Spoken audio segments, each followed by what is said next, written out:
Hello guys! Anong iba? Welcome to my Lahat. YouTube Ay, channel. hindi naman lahat, di ba? It's Sunday today. Okay, guys. Church day and family day.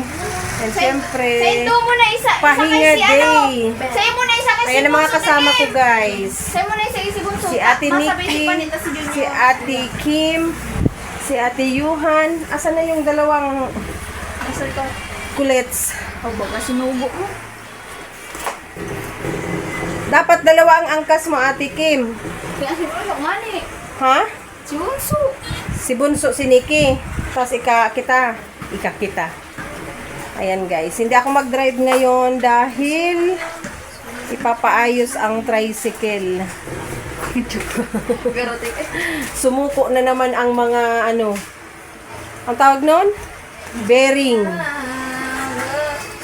Outfit check. Nagsuot ng maiksi. Pag-ganyan ka na pala, Hindi, regalo to sa akin. Pangalawang suot pa lang. Sayang. Cute man baga. Akong cute. Bumagay sa height. Sige nga. Okay na nga. Baka naman. Ay, pala, may ate na. Si Nikki, day nag-belt. Malaki yan, Ki. Day ka nag-belt.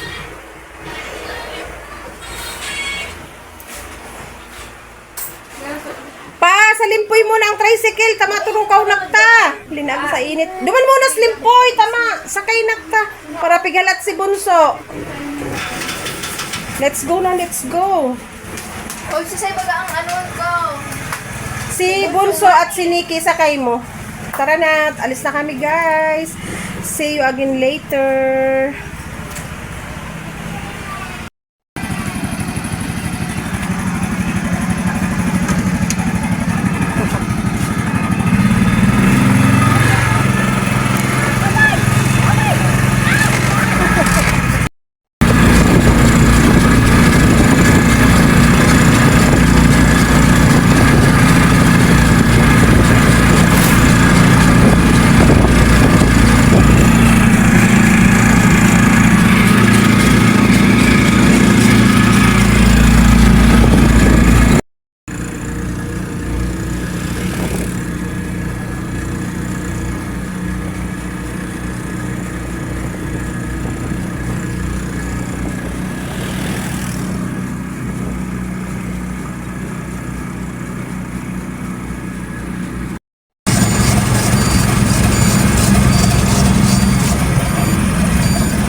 Ayan guys, samahan niyo po akong magluto dahil meron namang practice ang aking mga youth.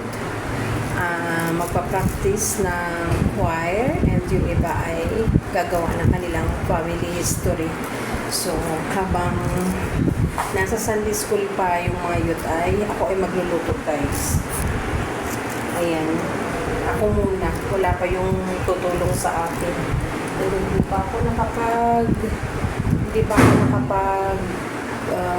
palingki kasi malakas yung ulan. So, ito yung niluluto ko guys. And kulang pa yung bigas. Dadagdagan ko yan guys. Kasi dapat ano pa lang to 8. Dapat 12 na takal. And ito yung iluluto ngayon guys. Hindi ko pa kung i-adobo or gagataan. So, hintay ko pa yung tutulong sa akin guys.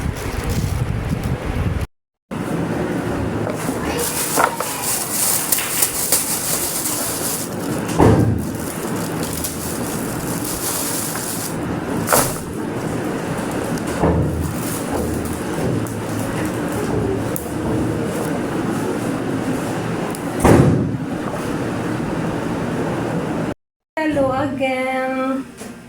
Ayan. Binabantayan ko ang mga youth guys sa kanilang family history. Family search. Ancestor search. Sa pangit ng ano ko ngayon. Hayaan nyo na guys. Ayan ang aking anak. Tapos na siya. Ayan. Na-search niya ang 4th generation ng great grandparents namin. 4th generation. So, pagaling sa lola, pang-5 pang ninuno. Ayan, guys. So, tapos na siya, guys. Magpiprint na.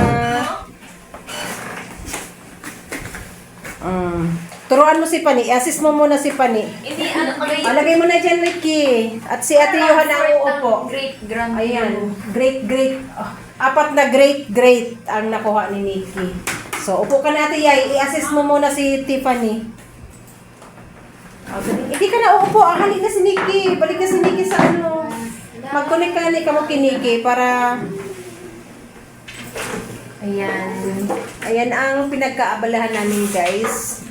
After naming magsimba kanina, namalingki ako ng lunch namin. Ito yung lips ko. Hayaan nyo na po.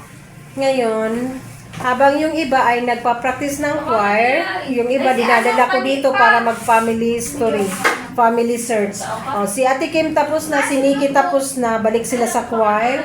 And maiiwan dito si Ate Johan at si Ate Tiffany.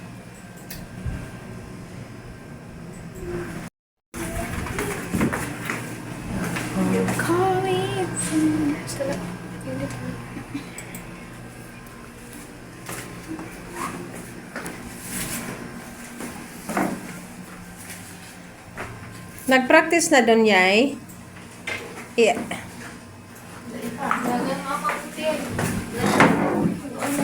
Para po ako may picture ka? Yan na, mama. Hindi ko naalala. Ay, hadi. Yung pati sa'yo mo, so ano, pangalan niya dito. Oo, Ate Yay, naka-reserve mo. Dapat ma-print na yun. Ang? Kuya. Guys, last 2 customer ni Nikki. Natapos na si Ate Kim, si Ate Johan, tapos na din yan si Nikki. Ina-assist niya lang si Ate Tiffany. And next na si Kuya. Then after nyan, guys, kung hindi na magpa-practice ng choir, kami ay uuwi na kasi umuulan na. Baka lumakas yung ulan, guys, kasi may kulog at kidlat. Nakakatakot. So, after nito, ayan, tatawag na kami na magpasundo na. Ayan. Mas mabilis, guys, mag-connect sa family history kasi magkakamag-anak lang. O, ayan. So, si Nikki ang nakagawa ng 8th generation ng aming family tree. So, nag-connect na lang ang kanyang mga pinsan. Di, mas mabilis. Kasi lang inuna ko, guys. Next Sunday, yung ibang youth naman, mas maganda talaga magkakamag-anak ang pagsabay-sabayin ko para makapag-connect sila din. Ayan. Later, uwian na after nito.